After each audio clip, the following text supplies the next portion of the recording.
বসন্তকালীন দিবারাত্রি football টুর্নামেন্টে মেতে উঠল জলপাইগুড়ির রাজবাড়িপাড়া।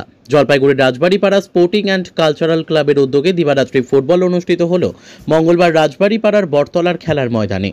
এদিনের এই দিবারাত্রি ফুটবল টুর্নামেন্ট ঘিরে দর্শকদের উৎসাহ উন্মাদনা ছিল চোখে পড়ার মতো। এই খেলায় মোট 24টি ফুটবল দল অংশগ্রহণ করেছিল। জলপাইগুড়ি শহর সংলগ্ন ছাড়াও জেলার বিভিন্ন প্রান্তের ফুটবল খেলোয়াড়রা এই খেলায় অংশ নেন। এদিনের ফুটস অল টুর্নামেন্টে চ্যাম্পিয়ন হয় ফেনজি শুটার্স এবং রানার্স হয় অ্যাম্বুলেন্স এফসি। খেলায় পুরস্কার হিসেবে চ্যাম্পিয়ন দলের হাতে তুলে দেওয়া হয় চ্যাম্পিয়ন ট্রফি ও নগদ 13,000 টাকা। রানার্স দলের হাতে তুলে দেওয়া হয় রানার্স ট্রফি ও নগদ 11,000 টাকা। ফুটস অল টুর্নামেন্টের বিষয়ে ক্লাব সদস্য শুভময় ধর জানান, এবছর 2.5 লক্ষ টাকার বাজেটে খেলাটি সম্পূর্ণ করতে পেরেছি। আগামীতে এর থেকেও বড় টুর্নামেন্ট করার ইচ্ছে আছে।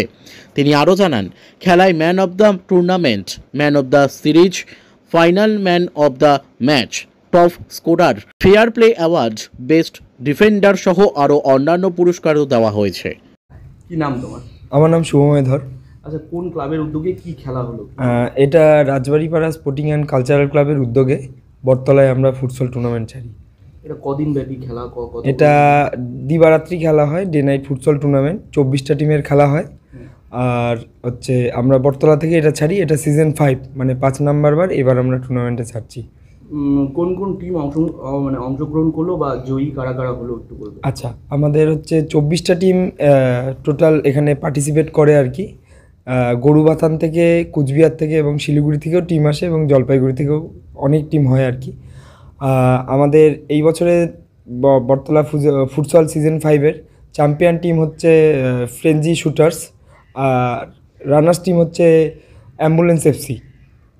এদের মধ্যে কি বাইরে থেকেও প্লেয়াররা এসছে? হ্যাঁ, বাইরে থেকে আসছে। যেমন আমাদের চ্যাম্পিয়ন টিম যে হয়েছে সেখানে গরুবাথানের থেকে এবং কুচবিহারের থেকে প্লেয়ার হয়েছে, এবং ম্যান অফ দ্য টুর্নামেন্ট যে হয়েছে সেই কুচবিহারের প্লেয়ার অ্যালবার্ট। আর আমাদের এই বছরের টুর্নামেন্টের সবচেয়ে আকর্ষণীয় ব্যাপার হচ্ছে আমাদের ডিজে লাইট এবং তার সাথে সাউন্ড সিস্টেম এবং জকি। আর তাছাড়া ফেসবুকে লাইভ স্ট্রিমিং হয়েছে, যেটা হয়তো আমার মনে হয় যে এই জলপাইগুড়িতে প্রথম এত ভালো ফেসবুক লাইভ হয়েছে।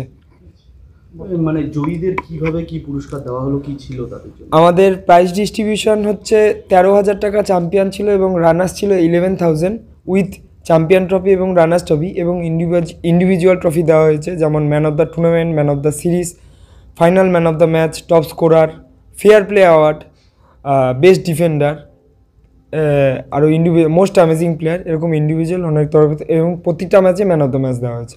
আগামীতে কি লক্ষ্য রয়েছে এই খেলা নিয়ে? আমাদের এই বছর 5 নাম্বার টুর্নামেন্ট হয়েছে। এই বছরের টুর্নামেন্টের বাজেট 2.5 লাখ ছিল।